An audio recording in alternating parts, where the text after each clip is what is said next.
objective reality of this world is solely produced by the human imagination, in which all things exist.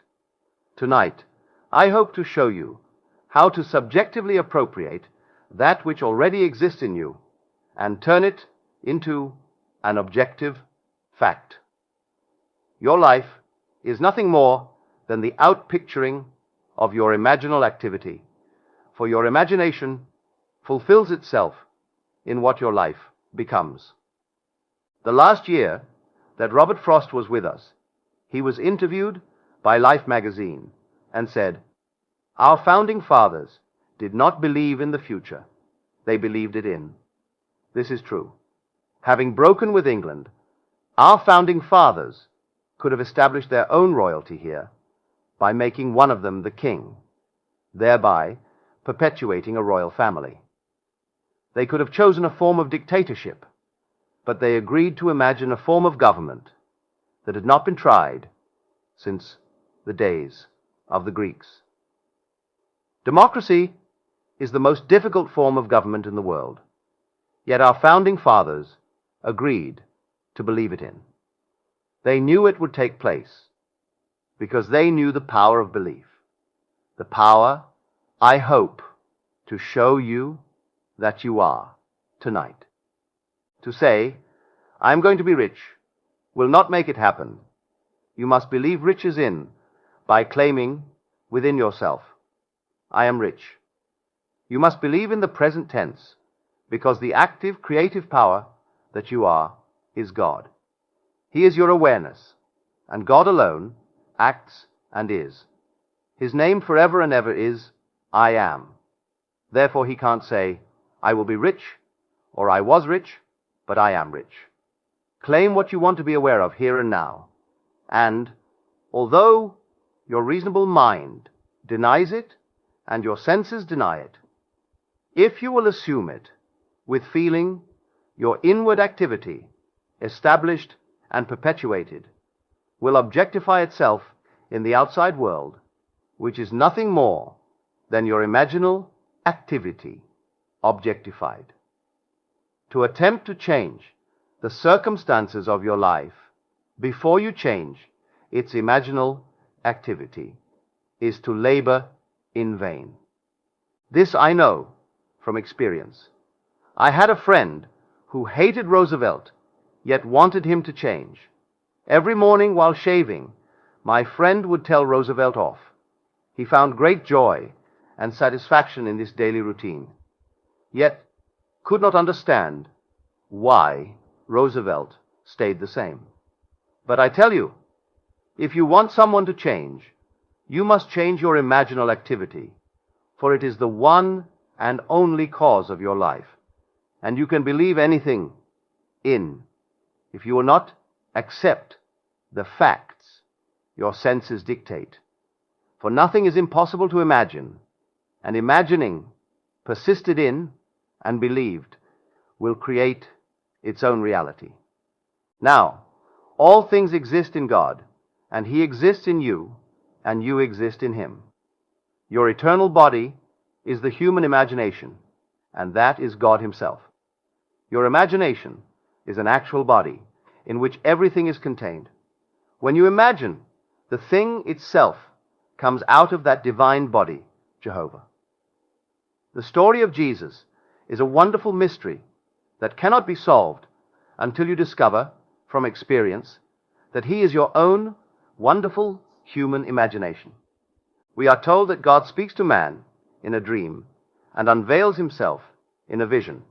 Now, vision is a waking dream like this room, while a dream occurs when you are not fully awake. A few years ago, this vision was mine. I was taken in spirit into one of the early mansions on Fifth Avenue in New York City at the turn of the century. As I entered, I saw that 3 generations were present, and I heard the eldest man telling the others of their grandfather's secret. These are his words. Grandfather used to say, while standing on an empty lot, "I remember when this was an empty lot." Then he would paint a word picture of what he wanted to build there. He saw it vividly in his mind's eye as he spoke, and in time it was established. He went through life in that manner, objectively realizing what he had first subjectively claimed. I tell you, everything in your outer world was first subjectively appropriated. I don't care what it is. Desire can be your empty lot, where you may stand, remembering when that which you now have was only a desire. If I now say, I remember when I lectured at the Women's Club in Los Angeles, I am implying I am no longer there and am where I want to be. Remembering when you were poor, I have taken you out of poverty and placed you in comfort. I remember when you were sick by taking you out of sickness and placing you in the state of health. I remember when you were unknown implies you are now known. By changing my memory image of you, I can now remember when you, with all your fame and fortune, were unknown and broke. That was the secret of grandfather's success.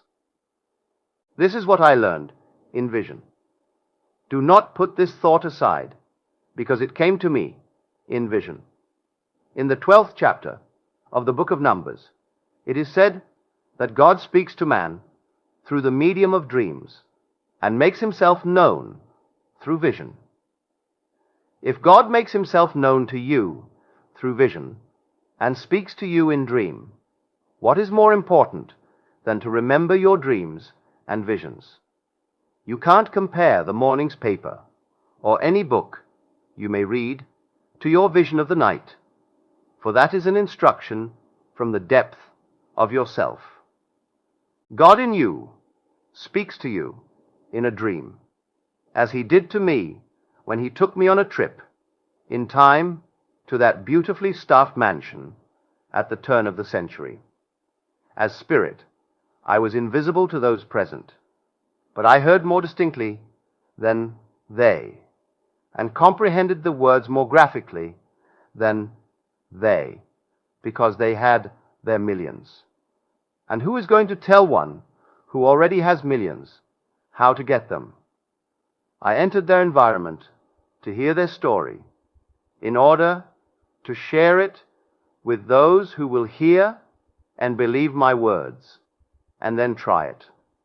This doesn't mean that just because you heard my vision, you are going to enjoy wealth. You must apply what you heard, and remember when.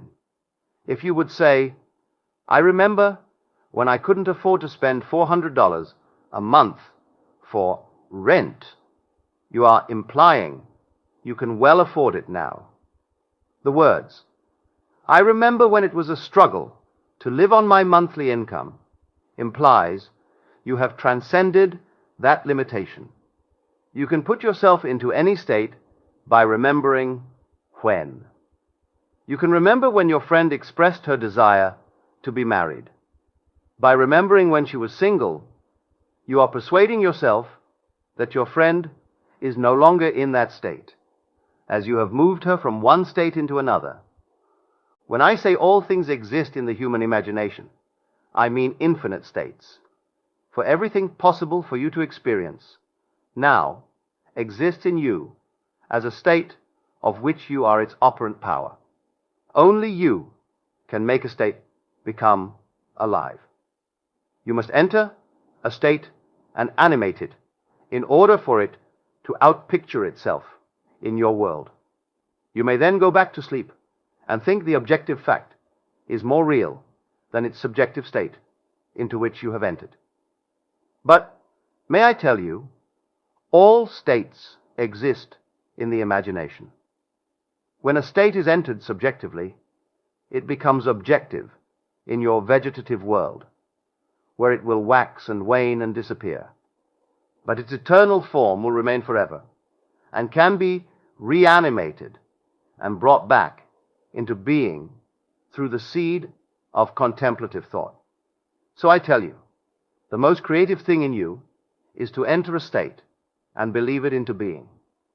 Now, causation is the assemblage of mental states. which occurring creates that which the assemblage implies. Let us say that I have two friends who would empathize with me, not sympathize, if they heard my good news. I put them together and listen, all in my imagination, as they talk about me and what has happened in my life. Being true friends, I hear their words of joy and see their happiness reflected on their faces.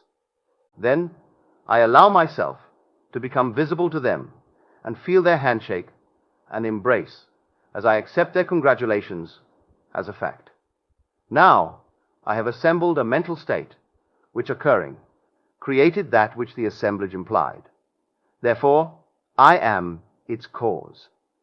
As I walk, firmly believing in the reality of what I have done, and that imaginal act becomes a fact, I may question myself as to how it came about. Then, remembering my imaginal act, I would say, I did it. If I did it, then did not God do it? Yes. Because God and I are one, I am. Are you going to continue to believe there is another on the outside? Or are you going to believe the great confession of faith, which I would urge you to accept? It's the great Shema. Hear, O Israel, the Lord our God, the Lord is one. If the Lord is one, he can't be two. Therefore, if his name is I am, and you say I am, you must be one with the Lord, who brought the world into being. Listen to these words. By faith, we understand that the world was created by the word of God, so that things that are seen were made out of things which do not appear. Here we see that the word of God is an imaginal activity, which, joined by faith, created the world. And faith is nothing more than the subjective appropriation of an objective hope. Now, when you discuss your desire with me, you cannot see my imaginal act relative to you. If you tell me you need a job, and I accept that thought, when I think of you, I remember your need. But if I changed your words and heard you tell me you loved your job, I could remember when you needed one. For now, my memory bank contains the fact that you have a job you like very much. And when we meet again, you tell me that you have it. You are only bringing confirmation of my imaginal creative act. Now, if imagination works this way, and it proves itself in the testing time and time again, what does it matter what the world thinks? It costs you nothing to try it, and what a change in life it will produce for you. Try it, for you will prove it in performance. This may be in conflict with what you believe God to be. Maybe you still want him to be someone on the outside, so that there are two of you and not one. That's all right if you do. But I tell you, God became you, that there would not be you and God. He became you, that you may become God. If God became you, his name must be in you, and it is. For if I ask you anything, you must first be aware of the question before you can respond, and your awareness is God. You may not be aware of who you are, where you are, or what you are, but you do know that you are. Aware of what your senses and reason dictate, you may believe that you are limited, unwanted, ignored, and mistreated. And your world confirms your belief in your imaginal activity.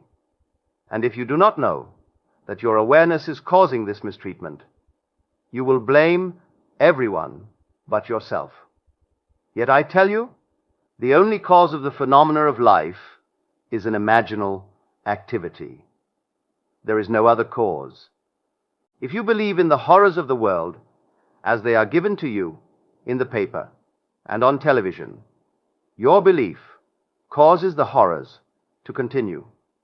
Believing the news of a shortage, you will buy what you do not need, blindly accepting the pressure to perpetuate an imaginal activity that keeps you frightened. All through Scripture, you are told to let not your heart be troubled, be not afraid, and fear not. If fear could be eliminated, there would be no need for psychologists or psychiatrists. It's a bunch of nonsense anyway. Every day, this branch of medicine changes their concepts, and they are always in conflict as to what a man's attitude towards life is. I say to everyone, the whole vast world is now in your human imagination, and you can bring any desire out of it by believing it into being. First, you must know what you want, then create an image that fulfills it. Would your friends know and talk about it? Imagine they are with you now, discussing your fulfilled desire. You could be at a cocktail or dinner party that is being given in your honor. Or maybe it's a little get-together over tea. Create a scene in your mind's eye and believe its reality in. That invisible state will produce the objective state you desire. For all objective reality is solely produced by imagination. The clothes you are now wearing were first imagined. The chair in which you are seated. The room that surrounds you. There isn't a thing here that wasn't first imagined. So you can see that imagining creates reality. If you don't believe it, you are lost in a world of confusion. There is no fiction. What is fiction today will be a fact tomorrow. A book written as a fictional story today comes out of the imagination of the one who wrote it and will become a fact in the tomorrows. If you have a good memory or a good research system, you could find today's facts. Not every fact is recorded, because not every thought is written, yet every person imagines. A man feeling wrongfully imprisoned and desiring to get even will disturb the world, because all things, by a law divine in one another's being, mingle. You can't stop the force that comes from one who is imagining, because behind the mask he wears, you and he are one. Start now to become aware of what you are thinking, for as you think, you imagine. Only then can you steer a true course to your definite end. If you lose sight of that end, however, you can and will be moved by seeming others. But if you keep your mind centered in the awareness of dwelling in your destination, you cannot fail. The end of your journey is where your journey begins. When you tell me what you want, do not try to tell me the means necessary to get it, because neither you nor I know them. Just tell me what you want, that I may hear you tell me that you have it. If you try to tell me how your desire is going to be fulfilled, I must first rub that thought out before I can replace it with what you want to be. Man insists on talking about his problems. He seems to enjoy recounting them and cannot believe that all he needs to do is state his desire clearly. If you believe that imagination creates reality, you will never allow yourself to dwell on your problems, for you will realize that as you do, you perpetuate them all the more. So I tell you, the greatest thing you can do is to believe a thing into existence, just as our founding fathers did. They had no current example of democracy. It existed in Greece centuries ago, but failed because the Greeks changed their imaginal activity. We could do that too. Don't think for 1 second we have to continue as a democracy. We could be under dictatorship within 24 hours, for everything is possible. If you like democracy, you must be constantly watchful to keep its concepts alive within you.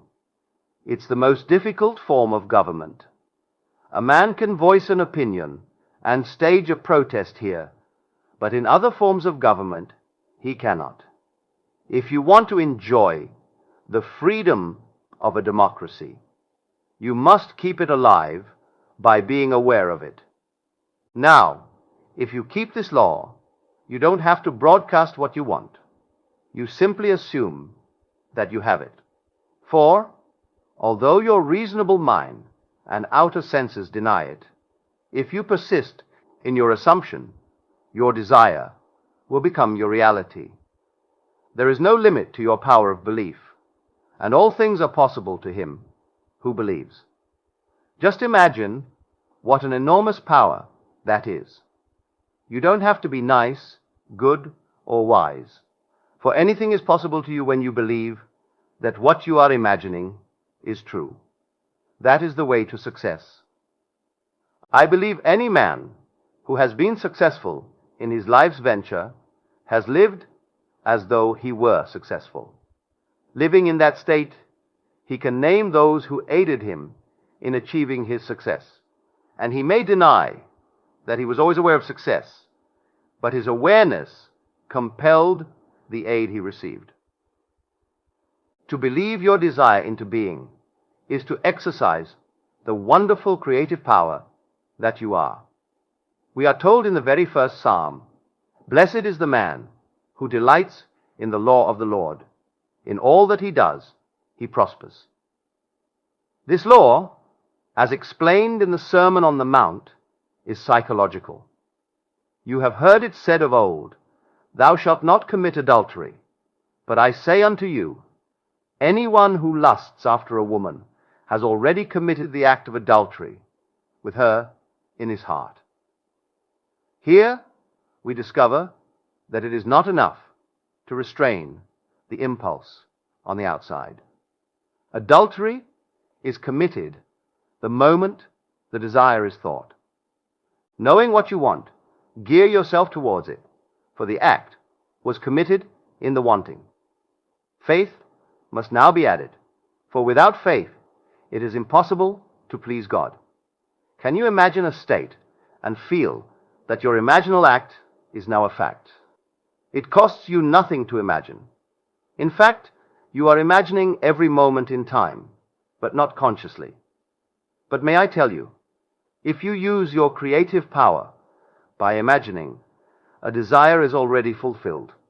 When you get it, the circumstances will seem so natural that it will be easy to deny your imagination had anything to do with it, and you could easily believe that it would have happened anyway.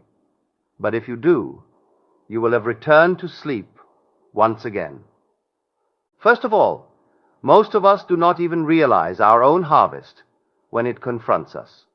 And if we do remember that we once imagined it, reason will tell us it would have happened anyway. Reason will remind you that you met a man, seemingly by accident, at a cocktail party, who was interested in making money.